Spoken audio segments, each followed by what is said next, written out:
तो hello student, welcome back to Raj study.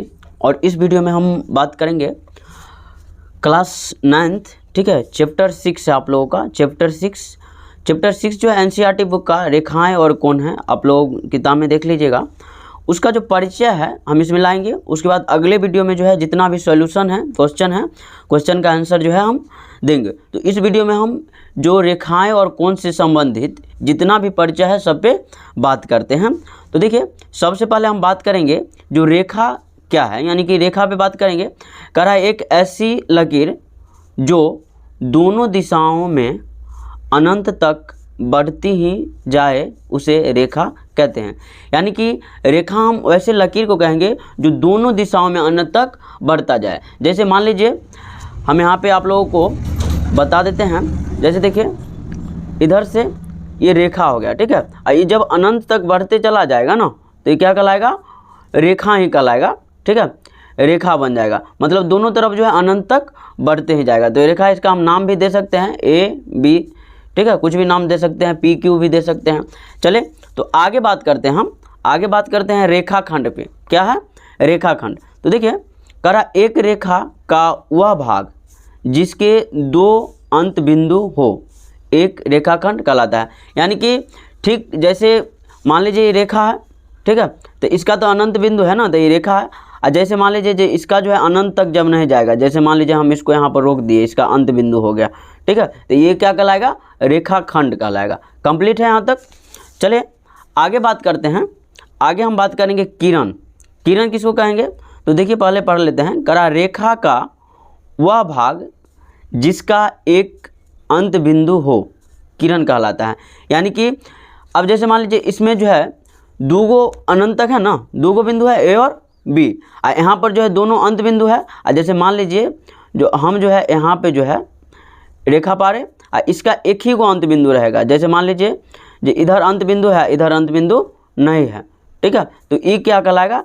ये आपका कहलाएगा किरण। क्या कहलाएगा? ये किरण कहलाएगा। याद रखिएगा, यहाँ पे लिख दिए हैं जो रेखा का वह भाग जिसका एक अंत बिंदु हो क्या कहलाएगा? किरण कहलाएगा। कंप्लीट है। चलिए आगे बात करते हैं संरेख बिंदु पे। किस पे बात करेंगे? संरेख बिंदु पे। तो कह रहा यदि तीन या अधिक बिंदु, क्या है? यदि तीन या अधिक बिंदु एक ही रेखा पर स्थित हो तो वो संरेख बिंदु कहलाते हैं। यानी कि जैसे मान लीजिए, फिर से हम आपको बताते हैं इधर। कह रहा तीन या अधिक, जैसे मान लीजिए ये रेखा है, ठीक है, उस पर जो है तीन गो बिंदु उपस्थित कर देंगे। जैसे मान लीजिए ए बी और सी, और तीन से अधिक भी हम कर सकते हैं। इसको चाहे तो आगे भी बढ़ा के ऐसे करके डी यहाँ पे लिख सकते हैं। तो एक ही रेखा पे जब तीन या तीन से अधिक बिंदु, जैसे मान लीजिए एक दो तीन गो बिंदु है, और तीन से अधिक भी हम दे सकते हैं, या फिर तीन भी रहने दे सकते हैं, उसे कोई दिक्कत नहीं होगा। तो तीन या तीन से अधिक बिंदु जब रहेगा एक ही रेखा पे, तो ये क्या कहलाएगा? संरेख बिंदु कहलाएगा। फिर से देखिए, कह रहा यदि तीन या अधिक बिंदु एक ही रेखा पर स्थित हो तो वो संरेख बिंदु कहलाते हैं। कंप्लीट है। चलिए आगे है असंरेख बिंदु। आगे क्या है? असंरेख बिंदु। कह रहा यदि तीन या अधिक बिंदु एक ही सीधी रेखा पर स्थित नहीं हो तो वो संरेख बिंदु असंरेख बिंदु कहलाते हैं। यहाँ पे और छूट गया है, आप लोग लिख लीजिएगा। देखिए फिर से इसको पढ़ेंगे हम। कह रहे यदि तीन या अधिक बिंदु एक ही सीधी रेखा पर स्थित नहीं हो, ठीक है, यानी कि तीन या तीन से अधिक बिंदु अगर एक ही सीधी रेखा पर स्थित नहीं रहेगा तो असंरेख बिंदु कहलाएगा। तो उदाहरण के लिए हम समझ देते हैं, यहाँ पे आपको बता देते हैं। जैसे देखिए ये तो सीधी रेखा में ना, इस सीधी रेखा में है तो इस संरेख बिंदु कहलाएगा। लेकिन असंरेख, जैसे मान लीजिए जब हम ऐसे पार दिए, ये हो गया ए, ये हो गया आपका बी, ये हो गया सी, अगर एगो ऐसे घुमा दिए, ठीक है, तो ये हो गया डी। तो इस सीधी रेखा में है नहीं ना है, तो इसी को हम असंरेख बिंदु कहेंगे। इसको क्या कहेंगे? असंरेख बिंदु कहेंगे। तो चलिए आप लोगों का इसमें जो है यहाँ पर हम कंप्लीट कराते हैं रेखा, रेखाखंड, किरण, संरेख, असंरेख। आप लोग चाहे तो इसका स्क्रीनशॉट जो है ले सकते हैं ताकि हम फिर से जो है आगे बढ़ सके। चलिए तो आगे जो है हम बात करेंगे, आगे बात कर रहे हैं। देखिए आगे है आप लोगों का कोण है। क्या है? कोण। तो कोण पे बात करेंगे। एक मिनट रुक जाइए, चल देखते हैं आगे। देखते हैं कोण। तो कोण पर बात करेंगे, कह रहा है जब दो किरणें एक ही अंत बिंदु से प्रारंभ होती है तो एक कोण बनती है। यानी कि फिर से पढ़िए, जब दो किरणें एक ही अंत बिंदु से प्रारंभ होती है तो एक कोण बनती है। बात समझ में आ रहा है ना। मतलब कि जब दो किरण एक ही अंत बिंदु से निकल के, जैसे मान लीजिए ये क्या है, बिंदु है, यहाँ से दो किरण जो है निकल रहा है ना, दो निकल रहा है, तो ये क्या कहलाएगा, कोण कहलाएगा। चलिए आगे बात करते हैं, कोण के प्रकार देखेंगे। इधर क्या है, कोण के प्रकार। तो कोण के प्रकार पे हम बात करते हैं। सबसे पहले बात करेंगे न्यून कोण का। कौन न्यून कोण, इसका माप जो है 0 डिग्री या उससे बड़ा, यानी कि न्यून कोण का मान जो होता है 0 डिग्री होगा या उससे बड़ा होगा, लेकिन कितना डिग्री तक हो सकता है, 90 डिग्री से छोटा ही होगा। बात समझ में आ रहा है ना। मतलब कि इसका माप 0 डिग्री या उससे बड़ा लेकिन 90 डिग्री से छोटा, यानी कि वैसा कोण जिसका माप जो है 90 डिग्री से छोटा होगा, न्यून कोण कहलाएगा। क्या कहलाएगा, न्यून कोण, याद रखिएगा। चलिए आगे बात करते हैं हम समकोण। क्या है, समकोण है। तो समकोण पर बात करेंगे, कह रहा है इसका माप 90 डिग्री होता है। समकोण का माप जो होता है सीधा 90 डिग्री होता है। कितना होता है, 90 डिग्री होता है। आप लोग चित्र में देख सकते हैं। देखिए आगे बात करेंगे हम अधिक कोण पे। कौन है, अधिक कोण। कह रहा है इसका माप 90 डिग्री से अधिक और 180 डिग्री से कम होता है। यानी कि जो अधिक कोण होता है इसका माप 90 डिग्री से अधिक तो होगा लेकिन 180 डिग्री से कम होगा। तो यहाँ पर इस बात का आप लोग याद रखिएगा।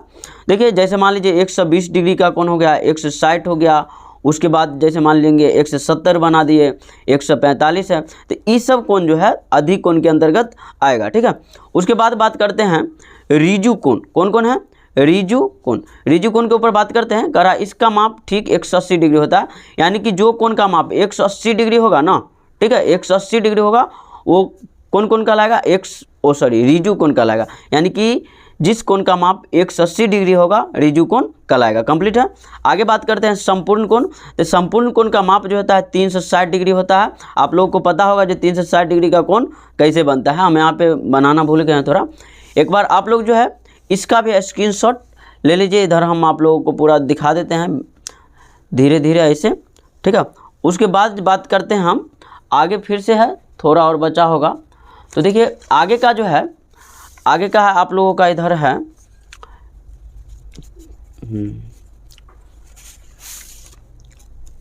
देखिए इधर आया आप लोगों का, इधर है प्रतिवर्ती कोण। कौन है, प्रतिवर्ती कोण। इसको हम बृहद कोण भी बोल सकते हैं। इसका माप जो है 180 डिग्री से बड़ा होता है। यानी कि प्रतिवर्ती कोण का जो माप होता है कितना होता है, 180 डिग्री से बड़ा लेकिन 360 डिग्री से जो है छोटा होता है। कंप्लीट है। यहाँ पे हम लिख दिए हैं 180 डिग्री से बड़ा और 360 डिग्री के बीचे में होगा, याद रखिएगा। आगे बात करते हैं, आगे आप लोगों का पूरक कोण। कौन सा कोण है, पूरक कोण है। तो पूरक कोण देखते हैं। कह रहा है यदि दो कोणों का योग, यानी कि दो कोणों का योग 90 डिग्री के बराबर हो, यानी कि दो कोण का योग 90 डिग्री के बराबर होगा, ठीक है, तो कोण क्या कहलाएगा, पूरक कोण कहलाएगा। यहाँ देखिए, तो ऐसे कोण पूरक कोण कहलाते हैं। जैसे मान लीजिए एक कोण है हमारा 30 डिग्री और दूसरे का कितना बनाएंगे तो पूरक होगा 60 डिग्री बनाएंगे। ठीक है। अगर मान लीजिए एगो कोण का माप है 40 डिग्री तो दूसरे का हम बनाएंगे 50 डिग्री, तब 90 डिग्री होगा। तो इसी प्रकार जब हमारे पास एगो कोण है दूसर का कोण दोनों मिला के, ठीक है, दो कोण के माप मिला के 90 डिग्री पूर जाएगा तो कौन सा कोण कहलाएगा, पूरक कोण कहलाएगा, याद रखिएगा। आगे बात करते हैं संपूरक कोण। ठीक है। तो संपूरक कोण को देखेंगे। कह रहे यदि दो कोणों का योग 180 डिग्री के बराबर हो, यानी कि पूरक किसको कहेंगे, जब 90 डिग्री होगा दो कोण मिला के, लेकिन संपूरक किसको कहेंगे, जब 180 डिग्री होगा दो कोण मिला के। जैसे मान लीजिए एगो कोण हमारा 30 डिग्री का है तो दूसरे का 150 डिग्री होगा, तो कितना बन जाएगा 180 डिग्री। ठीक उसी प्रकार बात करेंगे, एगो कोण 40 डिग्री है और दूसरे का जो है 140 डिग्री, तो फिर यहाँ पे 180 डिग्री पुर जाएगा। तो इस प्रकार आप लोग यहाँ पे पूरक कोण और संपूरक कोण को समझे हैं। आगे हम बात करेंगे आसन कोण पे। कौन है आसन कोण, ये थोड़ा ज़्यादा बड़ा इसका डिफिनेशन लिखा गया है, लेकिन समझाएंगे तो आप लोग समझ जाइएगा। देखिए कह रहा दो कोण आसन कोण कहलाते हैं, यानी कि दो कोण, ठीक है, आसन कोण कहलाता है यदि उनमें एक उभयनिष्ठ शीर्ष हो। ठीक है। यानी कि अगर शीर्ष एक ही रहेगा और वहाँ से दो कोण निकलेगा, ठीक है, तो कौन सा कोण कहलाएगा, आसन कोण कहलाएगा। और उसके बाद देखिए भुज हो और उनकी भुजाएं जो उभयनिष्ठ नहीं है। ठीक है। यानी कि भुजाएं जो है उभयनिष्ठ नहीं है और उभयनिष्ठ भुज के विपरीत ओर स्थित है वो। अब देखिए यहाँ पे तो थोड़ा कम समझे होंगेगा, इधर चित्र के माध्यम से हम समझा देते हैं। देखिए इधर का राज्य आसन कोण हम उसको कहेंगे जहाँ एक ही बिंदु से दूगो किरण निकलता है, यानी कि दूगो कोण बनता है। जैसे मान लीजिए यहाँ एक बिंदु है, यहाँ से हम एगो कोण बना दिए, ठीक है, फिर से यहाँ से एगो कोण ऐसे बना दिए एगो, तो यहाँ पे देखिए दूगो कोण निकल रहा है ना, एगो इधर कोण निकला, एगो इधर निकला। इसका हम नाम भी लिख सकते हैं कोण COB, ठीक है। उसके बाद एक और नाम दे सकते हैं कोण BOC, लिख सकते हैं। उसके बाद बात करते हैं, देखिए ये तो कोण COB हो गया या कोण BOC, इसको हम बोल सकते हैं। अब इधर के बात करते हैं, ऊपर का हो गया, नीचे का जो होगा वो देखिए BOA, लिख सकते हैं कोण BOA। चलिए आगे बात करते हैं, देखिए आगे हो जाएगा आप लोगों का AOB, कोण AOB। तो इस प्रकार जो है आसन कोण समझ गए आप लोग। चलिए तो आगे बात करते हैं शीर्षोभिमुख कोण, ठीक है। क्या है शीर्षोभिमुख कोण? तो शीर्षोभिमुख कोण को देखेंगे कर, आज देखिए इसको आराम से समझिएगा, इसमें डिफिनेशन हम लिखे नहीं हैं। जैसे देखिए ये कोण है, ठीक है, ये कोण है, इसका जो है जैसे मान लीजिए कोण A1 बराबर कोण 2 और कोण 3 बराबर हो जाएगा कोण 4। तो ये एक दूसरे का शीर्षोभिमुख है, शीर्षोभिमुख कहलाएगा। जैसे मान लीजिए कोण 1 तथा कोण 2 शीर्षोभिमुख है, यानी कि कोण A क्या है, कोण 2 का शीर्षोभिमुख है। उसके बाद देखेंगे कोण 3 और कोण 4 का क्या है, शीर्षोभिमुख है। तो इस प्रकार जो है शीर्षोभिमुख कोण होगा, यानी कि दोनों जो है बराबर रहना चाहिए, ठीक है। यानी कि जैसे मान लीजिए कोण 3 के बराबर कोण 4 रहना चाहिए, फिर कोण 1 के बराबर जो है कोण 2 रहना चाहिए। तो इस प्रकार आप लोग जो है यहाँ पे समझ गए प्रतिवर्ती कोण, पूरक कोण, संपूरक कोण, आसन कोण और शीर्षोभिमुख कोण। तो मैं आशा करता हूँ कि आप लोगों को यह वीडियो जो है बहुत अच्छा लगा होगा। तो चैनल को सब्सक्राइब करके वीडियो को लाइक करके शेयर ज़रूर करें। धन्यवाद।